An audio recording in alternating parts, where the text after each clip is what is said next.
Okay. Magandang umaga, mga kapatid, kaibigan. Narito na naman tayo para mag-aral sa salita ng Diyos. Bago tayo mag-umpisa, may hihilingin ako sa inyo.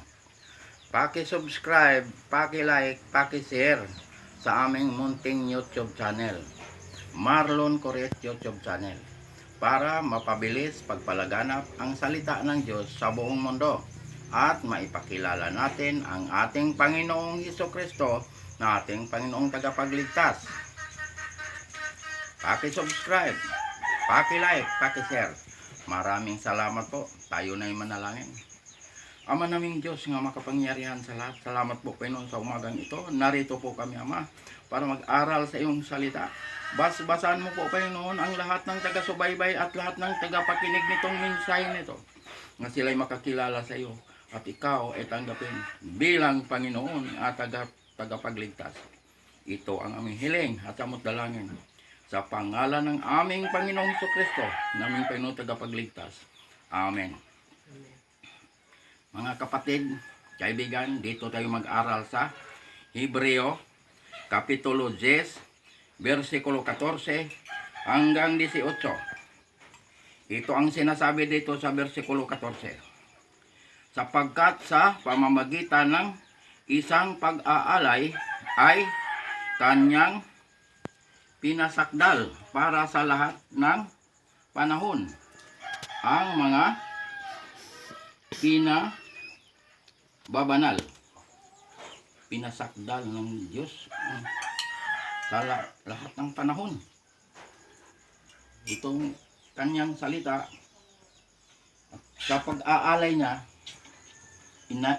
inalay niya ang kanyang buhay sa krus Kalbaryo. Namatay ang ating Panginoong Hesukristo para bayaran kasalanan ko, kasalanan nating lahat. Pinasakdal niya para tayo'y magiging banal. Ayan. Para tayo ay magkaroon ng buhay na walang hanggan. Para pangalan ay nakasulat sa aklat ng buhay. Yan ang ibig sabihin niya, pinasakdal abang panahon. Yan. Ibig sabihin, binibigyan tayo ng buhay na walang hanggan. Yan. Yan ang ibig sabihin, pinasakdal niya. Dahil siya ay napako sa cross, namatay, nilibing at muling nabuhay. Diyan, nagiging sakdal ang lahat ng mga nananalig at tumanggap kay Kristo. Yan. 15. Ito ang sinasabi dito sa versikulo 15. At ang Espiritu Santo ay nagpatotoo rin sa atin sapagkat pagkatapos niyang sabihin, ang Espiritu Santo. Yan. Yan ang nag-ano sa atin. Nga? Tayo ay may tatak na banal na Espiritu. Bawat nananalig at tumanggap kay Kristo, may tatak na banal na Espiritu. Ayan ang palatandaan ng Diyos nga tayo ay mga anak niya. Basta may tatak ng banal na Espiritu, alam ng Diyos yan. Kahit mamatay ka, kilala ka ng Diyos, bubuhayin ka ng Diyos para isama doon sa kanyang kaharian. Yan mga kapatid, kaibigan, yan ang katiyakan. Basta may tatak ka, kilala ka ng Diyos. Kahit 100 years ka nang namatay na ilibing, babalikan ka ng Diyos, bubuhayin ka ng Diyos para isama doon sa kanyang kaharian. 16, ito ang sinasabi rito. Ito ang tipan ng aking gagawin sa kanila. Pagkatapos ng mga araw na iyon, sabi ng Panginoon, ilalagay ko ang aking mga kautusan sa kanilang mga puso at isusulat ko ang mga iyon sa kanilang pag-iisip. naglagay ang tipan sa bawat nga nakakilala sa kanya. Ayan. Ang kautusan ng Diyos isinusulat, inilalagay sa ating isip. Yan. Para hindi natin makalimutan ang kanyang mga utos. Ayan. I-ano sa ating mga puso para tayo ay alam ang mga utos ng Diyos. Yan ang ibig sabihin nito. Naglagay ng tipan ng Diyos sa kanyang mga hinirang, kanyang mga nilalang, kanyang mga anak. Dapat tayo ay sumunod sa mga utos ng Diyos.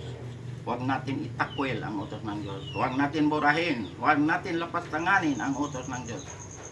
Kaya ito, ang Diyos ang may sabi nito. Ilalagay niya sa ating isip, ilalagay niya sa ating puso ang kanyang mga utos. Para hindi natin makalimutan ang kanyang mga utos. 17, ito ang sinasabi dito sa versikulo 17. Sinabi rin niya, at ang kanilang mga kasalanan at mga kasamaan ay hindi ko na alalahanin pa.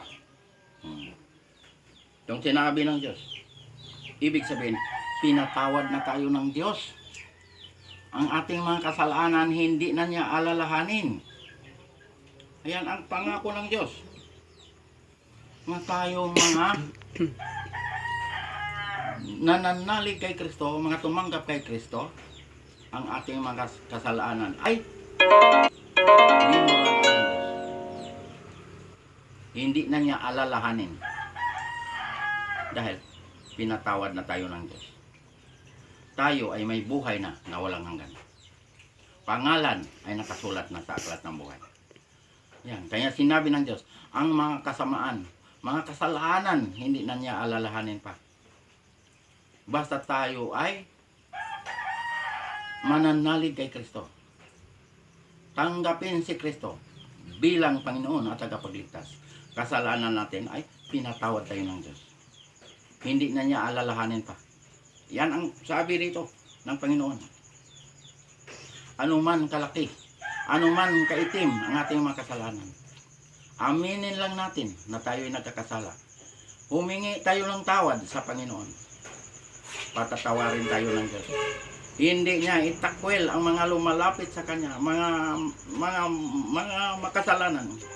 Ayaw niya itakwil. Dahil naparito ang ating Panginoon dahil sa ating mga kasalanan para tayo ay iligtas, para tayo ay magkaroon ng buhay na walang hanggan. Ayan ang ano ng Panginoon. Mahabagin ang Panginoon, maunawain ang Panginoon, mapagpatawad ang Panginoon. Kaya nga binigyan niya tayo ng buhay na walang hanggan. Mahal tayo ng Diyos. Ayaw ng Diyos na tayo mapahamak.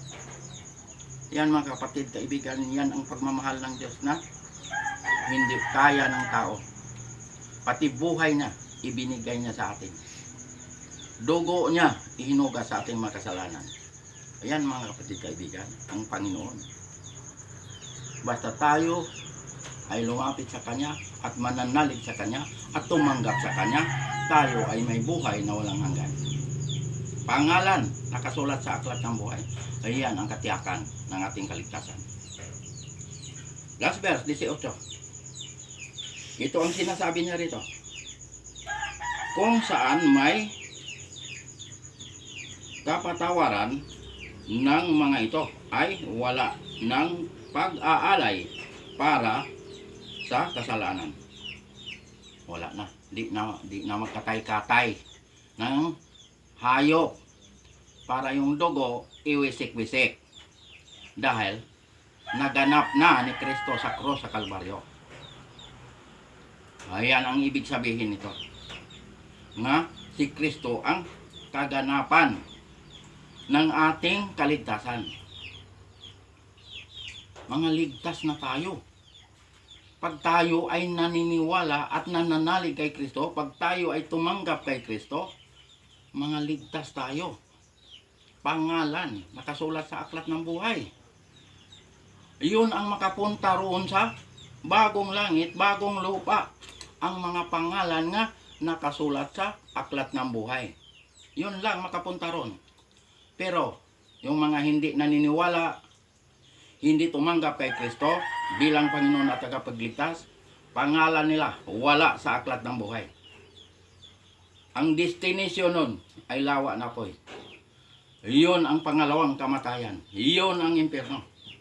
Doon ilalagay ng Diyos yung mga taong hindi naniniwala kay Kristo. Hindi tumanggap kay Kristo. Kaya mga kapatid, kaibigan, kung narinig ninyo itong minsay nito, paniwalaan nyo ito. Kaya ang kaligtasan mahalaga. Pero libre ito, walang bayad. Si Kristo ang gumawa nito sa krus sa Kalbaryo. Libre ang kaligtasan. Pag kaligtasan ang hanap, si Kristo ang lapitan. Manalig kay Kristo, tanggapin si Kristo bilang Panginoon at tagapagligtas. Diyan tayo nagkakaroon ng buhay na walang hanggan. Hindi pa huli, mga kapatid kaibigan, dahil buhay pa tayo. Ang kaligtasan, ngayong buhay pa tayo. Pangalawang Korinto, Kapitulo 6, versikulo 2. Ngayon ang araw ng kaligtasan. Ngayong oras na ito, ngayong umagang ito, pag kayo ay nananalig at tumanggap kay Kristo, kayo ay may buhay na walang hanggan. Pangalan ay nakasulat sa aklat ng buhay. Ayan ang katiyakan, mga kapatid kaibigan. Tiyakin natin ang ating kaligtasan. Ngayong buhay pa tayo. Kaya ang kaligtasan ngayon buhay pa tayo. Kaya sinabi sa Ecclesiastes 9:5, ang buhay, alam niyang siya ay mamamatay. Pero ang patay, wala nang nalalaman. At wala nang pag-asa. Yan ang sinasabi ng Diyos. Pag wala ka ng pag-asa, hindi ka na pwede suluwiningan. Dahil hindi pwede suluwiningan ang patay. Kaya hindi na siya makaintindi. Hindi na siya makakakita. Hindi na siya makakagalaw. Kaya hindi pwede suluwiningan ang patay. Ang buhay ang sinusulwiningan. Dahil ang kaligtasan, ngayong buhay pa tayo. Ayan mga kapatid kaibigan, tiyakin natin ang kaligtasan. Baka bawian tayo ng ating hiram na buhay, hindi natin tinanggap si Kristo bilang Panginoon at tagapagligtas, wala nang pag-asa. Ayan ang sinasabi ng Diyos. At tiyakin natin, ngayong oras na ito, baka bigla tayong mawian nating hiram na buhay. Sayang, alam na sana ang kaligtasan, pero hindi naniniwala. Sila na ang pumili sa kanilang kapahamakan. Tapos na ni Kristo paggawa ang kaligtasan doon sa krus sa Kalbaryo. Buhay niya, iminayad sa ating kasalanan. Dugo niya ang ihinugas ng ating mga kasalanan. Kaya mga kapatid kaibigan, ngayong umagang ito, kung sino mang hindi pa nakakatiyak sa kaligtasan, tiyakin natin ang ating kaligtasan. Paano ba pagtiyak? Manalig tayo kay Kristo. Tanggapin si Kristo bilang Panginoon at tagapagligtas. Pagkatapos natin tinanggap ang ating Panginoong Hesukristo bilang Panginoon at tagapagligtas, magpabautismo sa pangalan ng Ama, pangalan ng Anak, pangalan ng Espiritu Santo. Kaya ang bautismo mahalaga. Paglubog mo sa tubig, namatay ka kasama ni Kristo. Pag-ahon mo, nabuhay ka kasama ni Kristo. Kaya ikaw ay bagong nilalang na. Wala na ang dating pagkatao. Ikaw ay bago na. Pag masama ka, magpakabuti ka na. Huwag ka na gumawa ng masama. Dahil bagong nilalang ka na. Pangalawang Korinto, Kapitulo 5, versikulo 17. Bagong nilalang ka na. Wala nang dating pagkatao. Ikaw ay nakatawid na sa kamatayan tungo sa buhay na walang hanggan. Juan 5:24.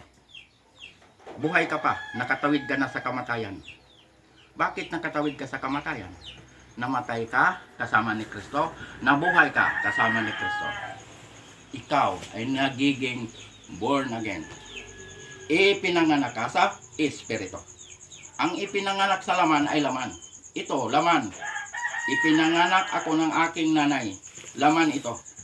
Pero, pag kailangan, ang sabi ng Diyos, ipanganak ka muli sa Espiritu. Yan. Yan ang ibig sabihin ng bautismo. Paglubog mo, namatay ka kasama ni Kristo. Pag-ahon mo, nabuhay ka kasama ni Kristo. Diyan tayo nagkaroon ng buhay na walang hanggan. Tiyak ang ating kaligtasan. Una, tanggapin si Kristo bilang Panginoon at tagapagligtas. Sunod, magpabautismo sa pangalan ng Ama, pangalan ng Anak, pangalan ng Espiritu Santo. Anong gagawin pag matapos kang nabautismo? Sundin ang utos ng Diyos. Yung 10 utos, ipasunod ng Diyos yan. Kaya ang sabi ng Diyos ng ating Panginoong Hesukristo sa Juan 14, versikulo 15, kung iniibig ninyo ako, tutuparin ninyo ang aking mga utos. Yan ang sinabi ng ating Panginoon. Hindi na sinabi, huwag na kayo sumunod sa aking utos, binura ko na. Hindi na sinabi. Kung mahal natin ang Diyos, tutuparin ang utos. Iba, wag sabi, wag na sumunod sa utos. Dahil binura na daw sa krus sa Kalbaryo. Pero dito, ipinangangaral nga, ipatupad ang utos ng Diyos. Ipasunod ng Diyos. Kaya ang sabi ng Diyos sa unang Juan, kapitulo 2, versikulo 3 hanggang 4, nakakatiyak tayong nakikilala natin ang Diyos kung sinusunod natin ang kanyang mga utos. Nakakatiyak tayo. Basta sinunod natin ang kanyang mga utos, nakakatiyak tayong kilala natin ang Diyos.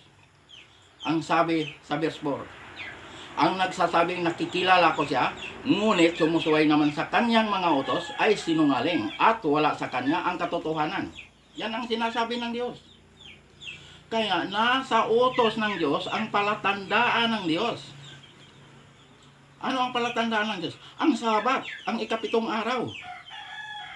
Dahil nung nilikha itong mundo na ito, langit, lupa, dagat, lahat nga nandirito, pati tayo nilikha ng Diyos, sa loob ng 6 na araw, ang sinabi ng Diyos, sa ikapitong araw, siya ay nagpahinga. Bakit nagpahinga ang Diyos? Napagod ang Diyos? Hindi napapagod ang Diyos. Dahil ang Diyos ay makapangyarihan. Para tayong kanyang mga nilalang, mga hinirang, mga anak, sumunod sa kanya. Para tayo ay makapasok sa kapahingahan ng Diyos. Kaya naglagay ang Diyos ng palatandaan. Ang Sabat, ang ikapitong araw, yung Sabado. Pang-4 na utos yan. Ang sabi ng Diyos. Kaya, sa bagong langit, bagong lupa, ang sambaron ay Sabat, hindi linggo. Pag nakabasa kayo ng araw ng pamamanya, Sabat yan. Saan mabasa yan? Isaiah 66, versikulo 22 hanggang 23.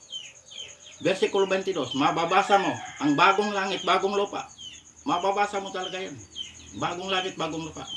Versikulo 23. Mababasa mo pag nakabasa ka ng araw ng pamamahinga, mabasa mo yan, Sabat yan, hindi yan linggo. Pero dito sa hawak ko na Biblia, ang nakalagay rito ay Sabat. Ang sabi ng Diyos, lahat ng bansa pupunta ron para sumamba sa Diyos. Sambahin natin ang Diyos sa espiritu at sa katotohanan. Mukhaan, makikita natin ang Diyos sa ating sinasamba. Hindi lang sinabi ng Diyos, kayo lang mga Hudyo o mga taga-Israel, yun lang ang pupunta rito para sumamba. Ang sinabi ng Diyos, lahat ng bansa pupunta ron para sumamba sa Diyos. Pero mga kapatid kaibigan, ayun lang makapunta ron, yun lang makapagsamba ron, yung mga pangalan lamang nga nakasulat sa aklat ng buhay.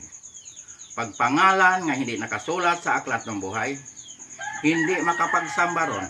Dahil hindi makapasok doon ang mga pangalan nga hindi nakasulat sa aklat ng buhay. Ang destination nun, yung mga pangalan nga hindi nakasulat sa aklat ng buhay, lawa na apoy. Ang lawa na apoy, ayun ang pangalawang kamatayan. Ayun ang impyerno. Ayun ang pupuntahan ng mga pangalan nga hindi nakasulat sa aklat ng buhay. Pero kapatid, kaibigan, ngayong umagang ito, pag kayo'y naniniwala, pag kayo ay tumanggap kay Kristo bilang Panginoon at tagapagligtas, tiyak pangalan nyo ay nakasulat na sa aklat ng buhay.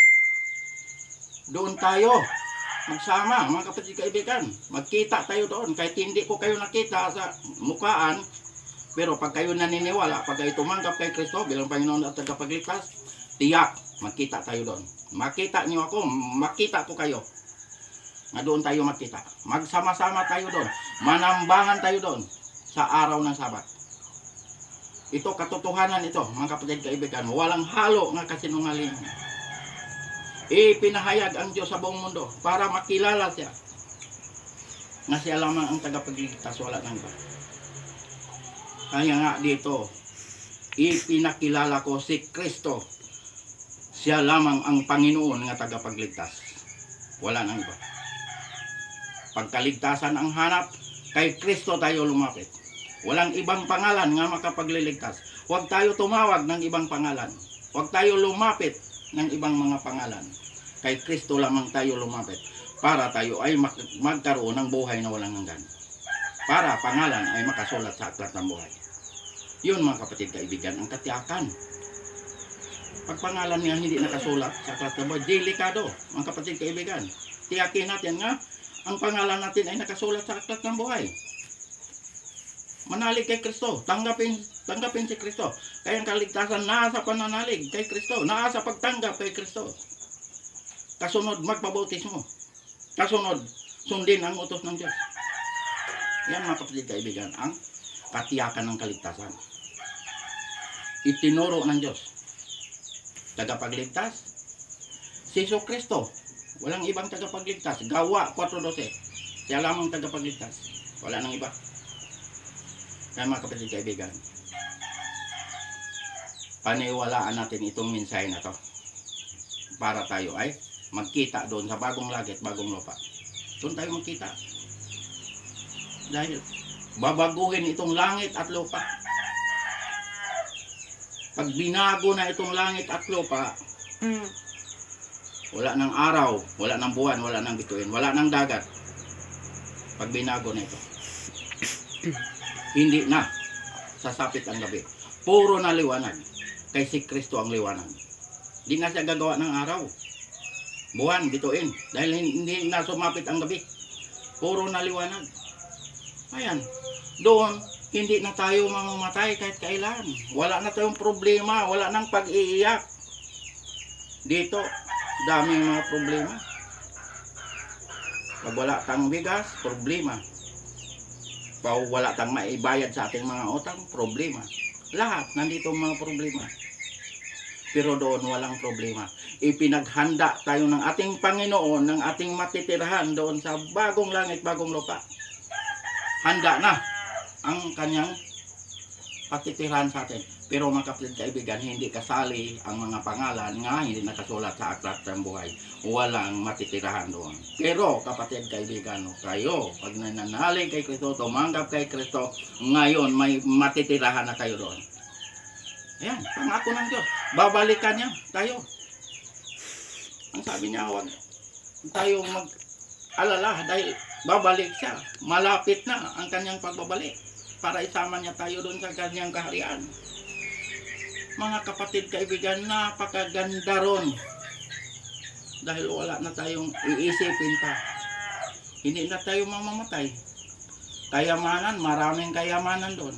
Sabi ng Diyos, huwag ka mag-ipon o kayamanan dito sa lupa. Kaya maraming magnanakaw.